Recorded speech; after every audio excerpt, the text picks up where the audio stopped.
Mythology ಪ್ರಕಾರ ವಿಷ್ಣು ಏಕಾದಶಿ ಹೇಗೆ ಬಂತು ಅಂತ ತಿಳ್ಕೊಳ್ಳೋಣ. ಮುರ ಅಂತ ಒಬ್ಬ ಬಲಶಾಲಿ ರಾಕ್ಷಸ ಇರ್ತಾನೆ. ಅವನ ಉಪಟಳ ದೇವಾನುದೇವತೆಗಳಿಗೆ ತುಂಬ ಒದಗಿ ಬಂದಿರುತ್ತದೆ. ದೇವಾನುದೇವತೆಗಳು ಹರಿಹರ ಅಂದರೆ ವಿಷ್ಣು ಮೊರೆ ಹೋಗುತ್ತಾರೆ. ವಿಷ್ಣುಗೂ ಮುರನಿಗೂ ಯುದ್ಧ ಉಂಟಾಗುತ್ತದೆ.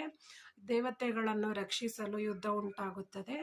ಆವಾಗ ಅತಿ ಹೆಚ್ಚು ಸಮಯ ಯುದ್ಧ ನಡೆದರೂ ಇಬ್ಬರಲ್ಲೂ ಯಾರಿಗೂ ಜಯ ಸಿಗುವುದಿಲ್ಲ.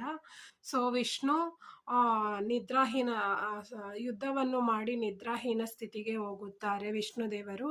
ನಂತರ ವಿಷ್ಣುವಲ್ಲಿ ಇದ್ದ ಒಂದು ಹೆಣ್ಣಿನ ಅಂಶವು ಪ್ರಕಟಗೊಳ್ಳುತ್ತದೆ. ಆ ಹೆಣ್ಣಿನ ಅಂಶವು ಎದ್ದು ಅವತಾರವನ್ನು ಎತ್ತಿ ತನ್ನ ತೀಕ್ಷ್ಣ ದೃಷ್ಟಿಯಿಂದ ಮುರನನ್ನು ಸಂಹರಿಸುತ್ತದೆ.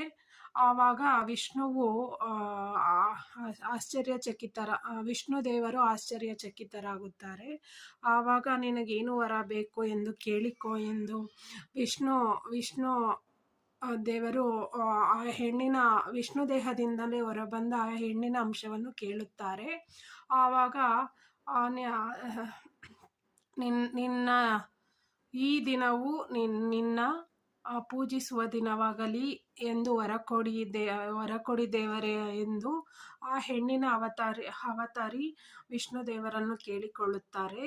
ಅಂದಿನ ದಿನ ಆ ಹೆಣ್ಣಿಗೆ ವಿಷ್ಣು ಇಟ್ಟ ಹೆಸರೇ ಏಕಾದಶಿ.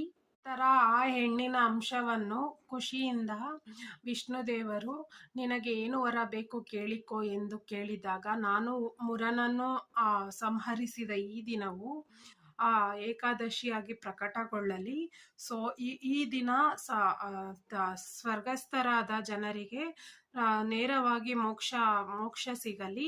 ಸೊ ಈ ರೀತಿ ಈ ದಿನವನ್ನು ನಿನ್ನ ವರವಾಗಿ ಮತ್ತು ನನ್ನ ಅಂಶವಾಗಿ ಆಚರಿಸಲಿ ಎಂದು ವಿನಮ್ರತೆಯಿಂದ ವಿಷ್ಣುವಿನ ಆತ್ಮದಿಂದ ಬಂದ ಒಂದು ಹೆಣ್ಣಿನ ಅವತಾರ ಮುರನನ್ನು ಸಂಹರಿಸಿದ ಹೆಣ್ಣಿನ ಅವತಾರ ಕೇಳಿಕೊಳ್ಳುತ್ತದೆ.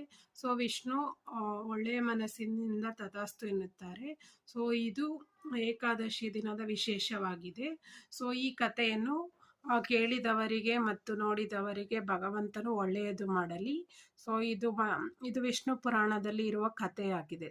ಧನ್ಯವಾದಗಳು.